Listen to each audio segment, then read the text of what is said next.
আসসালামু আলাইকুম রহমতুল্লাহি ওয়া বারাকাতুহু। কি অবস্থা সবাই, কেমন আছেন? আশা করি আপনারা সকলে ভালো আছেন। নিয়ে আসলাম আপনাদের জন্য মিথ্যা অভিযোগ গল্পের পর্ব 13। আর হ্যাঁ, আমি ভিডিও না দেওয়ার কারণ হলো আমি খুবই অসুস্থ, তার মধ্যে হচ্ছে আমার পরীক্ষা চলছে, তো সব মিলিয়ে ভিডিওর কাজটা করতেই পারেনি। তবে আমি চেষ্টা করব ভিডিও দেওয়ার, তো সবাই আমার জন্য দোয়া করবেন।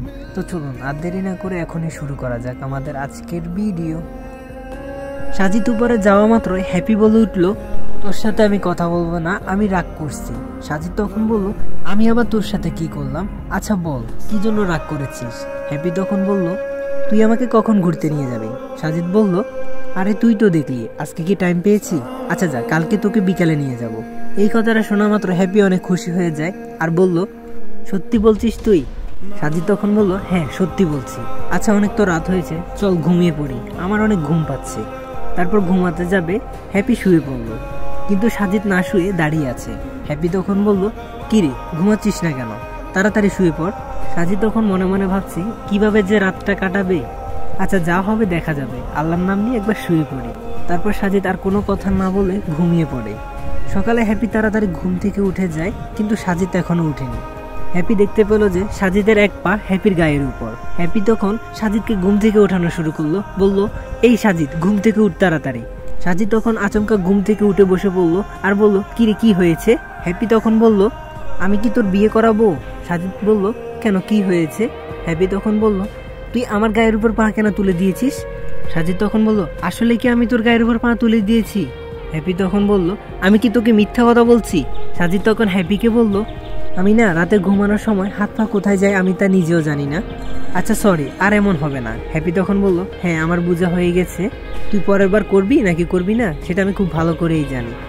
সাজিদ তখন বলল, আচ্ছা প্লিজ সরি। হ্যাপি তখন বলল, হয়েছে, আর নাটক করা লাগবে না, চল তাড়াতাড়ি উঠ, ফ্রেশ হয়ে নে। তারপর তারা দুজন ফ্রেশ হতে চলে গেল। এদিকে মেঘলা সাজিদের আম্মুর কাছে গিয়ে বলল, খালা আমার না কিছুই ভালো লাগছে না। সাজিদের আম্মু বলল, কেন কি হয়েছে তোর? মেঘলা তখন বলল, সাজিদ এইখানে নেই, তা আমার কি করে ভালো লাগবে? সাজিদের আম্মু বলল, ও তো চলেই আসবে, এই নিয়ে তুই চিন্তা করিস না। আর তোর যদি একটু বেশি খারাপ লাগে তাহলে তুই সাজিদকে কল করে কথা বল। মেঘলা তখন বলল, আচ্ছা ঠিক আছে খালা, আমি তাহলে যাই এখন। তারপর মেঘলা সেখান থেকে চলে এসে ভাবতে লাগলো, আজকে বিকালেই সাজিদকে কল করব। এদিকে সাজিদ আর হ্যাপির জন্য রাকিবের মামা আর মামি সকালের নাস্তা রেডি করে বসে আছে, এখনো পর্যন্ত তারা আসেনি। তারপর রাকিবের মামা ডাকতে লাগলো। একটু পরে সাজিদ আর হ্যাপি আসলো। তারপর সবাই নাস্তা শেষ করলো। সাজিদ তখন মনে মনে বলল, এখনই হ্যাপিকে নিয়ে বের হবে, কিন্তু হ্যাপিকে সেটা বলেনি। সাজিদ হ্যাপির কাছে গিয়ে বলল, আচ্ছা তুই রেডি হয়ে নে। হ্যাপি বলল, রেডি হব মানে বুঝিনি। সাজিদ তখন বলল, তোর এত বোঝা লাগবে না, তুই রেডি হয়ে নে।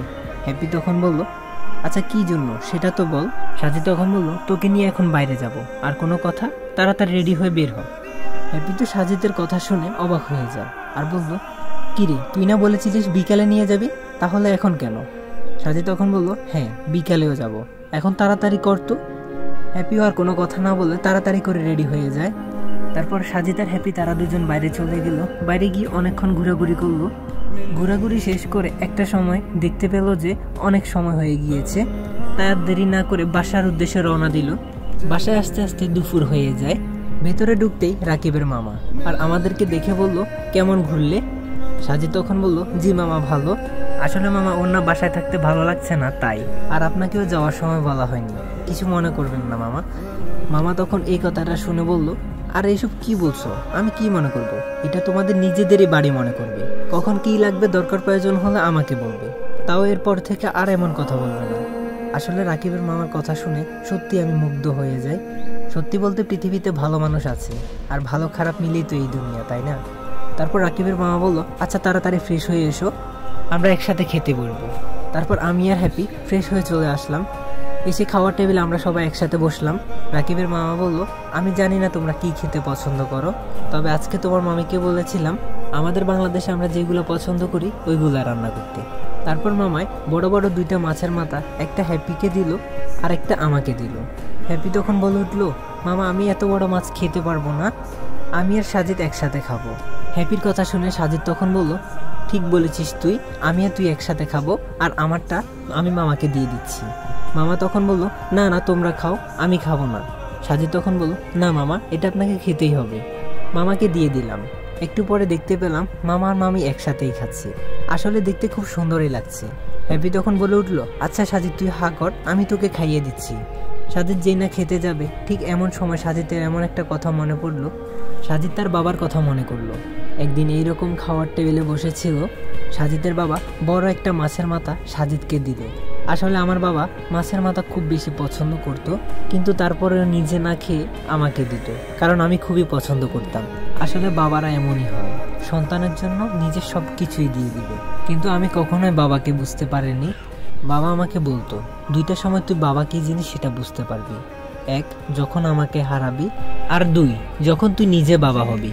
আজ সত্যি বাবার কথা খুব মনে পড়ছে, কিন্তু একবারের জন্য বাবাকে দেখতে পারবো না। বাবাকে যে কতটা ভালোবাসি সেটা আর বলা হলো না। সত্যি বলতে আমরা দাঁত থাকতে দাঁতের মর্যাদা বুঝি না, আর যখন হারাই তখন সেটা আমরা বুঝতে পারি। আর আজ হঠাৎ বাবার কথা খুব বেশি মনে পড়ে গেল।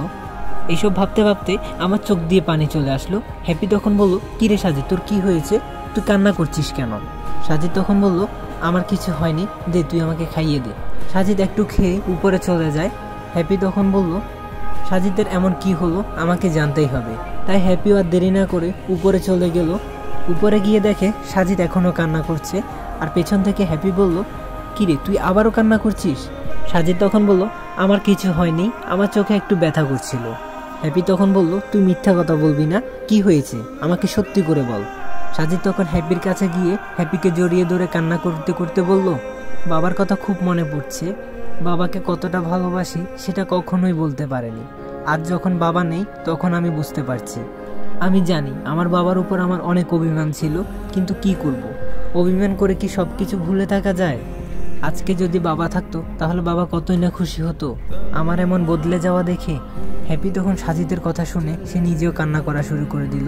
আর হ্যাপি বলল, দেখ তুই তো তোর বাবাকে একটু হলেও দেখেছিস, কিন্তু আমি তো সেটাও দেখিনি, আমার তো সেই সৌভাগ্যটুকুও হলো না। বাবা কি জিনিস সেটা বোঝার আগে তো হারিয়ে ফেলেছি, কিন্তু তারপরেও বাস্তবতা মেনে নিয়েছি। মাঝে মধ্যে আমারও খুব ইচ্ছে হয় বাবার আদর পেতে, কিন্তু কি করার, ভাগ্যে যে আমার সেটা নেই। আচ্ছা বাদ দে, আর এইসব বলিস না, আমরা শুধু দোয়াই করতে পারবো, এর থেকে বেশি কিছু না। তাই আমি বলি কি, কান্না না করে দোয়াই কর, এটাই ভালো হবে। তারপর সাজিদ চোখের পানিগুলো মুছে হ্যাপিকে বলল, আচ্ছা তোকে না আমি একটা কথা এখনো বলা হয়নি, কিন্তু আমি তোকে বলবো, আর একটু সময় হোক তারপর তোকে সব কথা বলবো। হ্যাপি তখন বলল, আচ্ছা ঠিক আছে, তোর যেটা সত্যি কথা বলার ইচ্ছা সেটা বলিস, এখন চল বাইরে আমরা ঘুরতে যাব। সাজিদ তখন বলল, আচ্ছা ঠিক আছে, তুইও রেডি হয়ে নে, আমিও রেডি হইনি। তারপর দুজন রেডি হয়ে বের হলো। বের হতে না হতেই সাজিদের ফোনটা কেঁপে উঠলো। সাজিদ তখন বের করে দেখলো মেঘলা কল করেছে। তারপর সাজিদ ফোনটা রিসিভ করলো। রিসিভ করা মাত্রই মেঘলা বলে উঠলো, সাজিদ তোকে না আমি অনেক মিস করতেছি, আমার না একা একা এখানে থাকতে ভালো লাগছে না। সাজিদ তখন বললো, কেন কি হয়েছে? সাজিদ তখন মনে মনে ভাবতে লাগলো, মেঘলার আবার কি হলো, ও কেন এমনভাবে কথা বলছে? মেঘলা তখন আবার বলে উঠলো, কি রে তুই চুপ করে আছিস কেন? সাজিদ তখন বলল, আচ্ছা হ্যাঁ বল। তারপর মেঘলা বলল, আচ্ছা ঠিক আছে, তুই সুন্দরভাবে থাকিস আর খুব তাড়াতাড়ি দেশে চলে আসিস। সাজিদ তখন বলল, আচ্ছা ঠিক আছে রাখ তাহলে, আর শোন মায়ের কিন্তু খেয়াল রাখিস। মেঘলা বলল, তোকে না বলেছি এটা নিয়ে তো চিন্তা করা লাগবে না, ঠিক আছে এখন তাহলে কল রাখি। এই বলে মেঘলা কলটা রেখে দিল। তারপর সাজিদ আর হ্যাপি হাঁটতে লাগলো। হাঁটতে হাঁটতে পাশে একটা হসপিটাল দেখতে পেল। হসপিটালটি দেখে সাজিদ বলতে লাগলো, আরে এটা তো মামার হসপিটাল, মামাই তো এখানকার ডাক্তার। আর হসপিটালটি চেনার কারণ হলো মামায় অনেকবার বলেছিল এই জন্য। তারপর আমি আর হ্যাপি হাঁটা শুরু করলাম। এমন সময় পিছন থেকে একটা ডাক শুনতে পেল হ্যাপি। তো গাইস, আজকের ভিডিওটি কেমন লাগলো অবশ্যই কমেন্ট করে জানাবেন। আর যদি ভালো লেগে থাকে তাহলে এখনই যারা নতুন আছেন চ্যানেলে তারা এখনই চ্যানেলটি সাবস্ক্রাইব করে বেল আইকনটি প্রেস করে রাখবেন। আর সবাই আমার জন্য দোয়া করবেন। তো সবাই ভালো থাকবেন, সুস্থ থাকবেন, খোদা হাফেজ।